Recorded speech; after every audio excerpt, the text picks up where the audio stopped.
जयराम महतो आए निरसा में और निरसा में कोचिंग संस्थान में आए और उद्घाटन के लिए वहाँ पे शिक्षा के लिए अलग जगह है और अनेकों तरह के बात कहे स्टूडेंट को कि शिक्षा का क्या महत्व है। सुनिए उन्हीं का मुँह से। सबसे पहले आज लाइब्रेरी कोचिंग संस्थान के उद्घाटन के इस कार्यक्रम के अवसर पर आज सम्मिलित होने के लिए इस कार्यक्रम में अपनी व्यस्तम समय से समय निकालकर हमारे बीच उपस्थित तमाम इस क्षेत्र के प्रबुद्ध जनों, हमारे जेएलकेएम पार्टी के जिला सह प्रखंड इकाई के तमाम पदाधिकारी एवं कार्यकारिणी सदस्यगण, इस कोचिंग के संचालक, तमाम शिक्षक और इस कोचिंग के माध्यम से अपने जीवन की गति को एक नया मुकाम देने के लिए बड़ी आशा के साथ इस संस्थान से जुड़ने वाले तमाम छात्र छात्राओं, आप सभी को शुभकामनाएं। और निसंदेह आज शिक्षा की अगर बात करें तो जब तक हम लोग शिक्षित नहीं होंगे अपने हक अधिकार से वंचित होते रहेंगे। आज झारखंड राज्य खनिज संपदा से परिपूर्ण होने के बाद भी पूरे विश्व के मानचित्र में अपनी एक अलग छाप रखने के बाद भी अगर हमारे झारखंड के लोग अपने हक अधिकार से वंचित हैं तो कारण कहीं ना कहीं हमारी अशिक्षा भी रही है। और लोगों ने साजिश भी किया है कि हमें शिक्षित ना होने दिया जाए, क्योंकि आपको जानकारी होगी कि हमारे झारखंड में सबसे पहले जो विश्वविद्यालय था वो रांची विश्वविद्यालय था। अगला विश्वविद्यालय बनने में लगभग हमें 32 साल लगा था, जब विनोबा भावे 1992 में स्थापित हुआ था। तो चूंकि इस राज्य में खनिज संपदा होने के कारण तमाम लोग चाहते हैं कि यहाँ के जो मूल निवासी हैं, इस राज्य के रहने वाले मूल लोग हैं, उन्हें वो आगे ना आए। और उनके आगे आने का सबसे पहला हथियार ही शिक्षा है। अगर उन्हें शिक्षा से वंचित रख दिया जाए तो शायद उनके साथ शोषण करने में सुविधा होगी।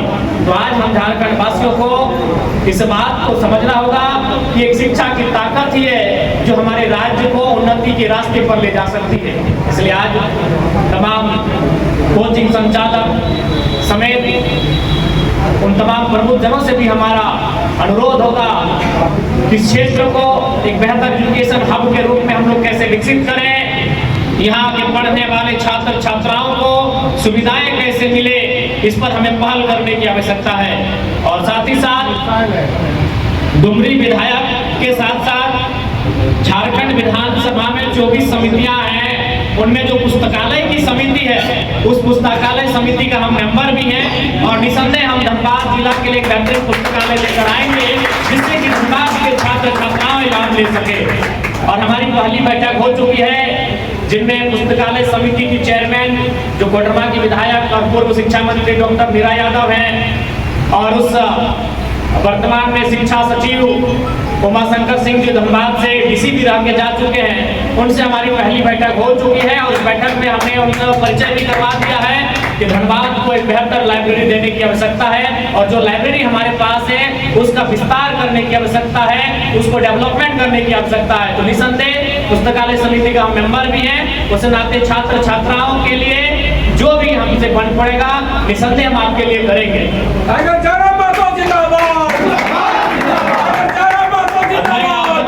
छात्राओं से यही आग्रह करूंगा, क्योंकि चाहे वो निरसा का क्षेत्र रहे या हमारा टुंडी रहे या फिर जहाँ जिस डुमरी से हम विधायक चुने हैं वो ग्रामीण क्षेत्र है, वो मध्यम वर्ग परिवार से आने वाले छात्र छात्राओं का गांव है। बड़ी कठिनाइयों से, बड़ी विकट परिस्थितियों में उनके माता पिता उन पे खर्च करते हैं, पाई जुगाड़ करके उन्हें पढ़ने के लिए शहरों में, स्कूलों में, कॉलेजों में भेजते हैं। अतः उन तमाम छात्र छात्राओं का भी कर्तव्य बनता है कि अभी जो आपके पास उम्र है, ये उम्र आपको केवल और केवल आपको शिक्षा पे फोकस करने की आवश्यकता है। ये आपको हम संदेश देना चाहेंगे, क्योंकि अगर आप फोकस नहीं करते हैं। मैं बार बार कहता हूँ, यदि आप सफल नहीं होते हैं तो याद रखिएगा आप एक पीढ़ी पीछे चले जाएंगे। अगर आप सफल नहीं होते हैं, जो भी छात्र छात्राएं हमारे भाई बहन यहाँ बैठे हैं, यदि आप सक्सेस नहीं होते हैं तो आप एक पीढ़ी पीछे चले जाएंगे। मतलब मान के चलिए आप सफल नहीं होते हैं तो भाई आप किससे उम्मीद लगाएंगे? अपने बेटा या बेटी से। तो आपका बेटा बेटी जब तैयार होगा उसमें 25 साल का फासला होगा। अभी आपने विवाह नहीं किया है, 5 साल लगेगा आपका विवाह करने में, और आपका बच्चा तैयार होगा जब वो सफलता के राह पर कदम रखेगा वो 25 साल 30 साल का समय होगा। यानी एक पीढ़ी आप पीछे चले जाएंगे अगर आप आज अगर सफलता से पीछे रह जाते हैं। तो इसलिए आपको मेहनत करना है कि केवल वो मेहनत वो परिश्रम आपका नहीं है, आपकी एक पीढ़ी के उद्धार का विषय है। ये आपको ध्यान में रखना है। इसलिए तमाम छात्र छात्राओं से हम यही कहना चाहेंगे कि आपको मेहनत करने की आवश्यकता है, और निसंदेह मेहनत का फल मिलता है, संघर्ष का फल मिलता है। नहीं तो आज हमें देखने के बाद ये लोग आपको कहते हैं कि हम एमएलए, तब आप कहते हैं कि हम एमएलए, लेकिन हमारे व्यवहार से, हमारे रहन सहन से, हमारे पहनावे से कोई यकीन तक नहीं करता कि एमएलए ऐसा हो सकता है। तो संघर्ष से हमने यहाँ तक का सफर तय किया है, अपने मेहनत से, अपनी जिद से हमने यहाँ तक का सफर तय किया है, और यही जिद आपको आपके सफर की मंजिल तक लेकर जाएगी। बस उस जिद को, उस मेहनत को, उस लगन को, उस श्रद्धा को और उस समर्पण को बरकरार रखिएगा।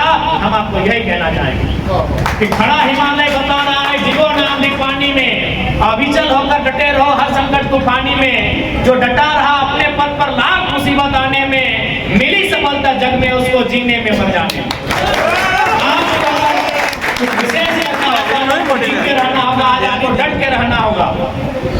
ज्यादा समय नहीं लेंगे क्योंकि हमको यहाँ से फिर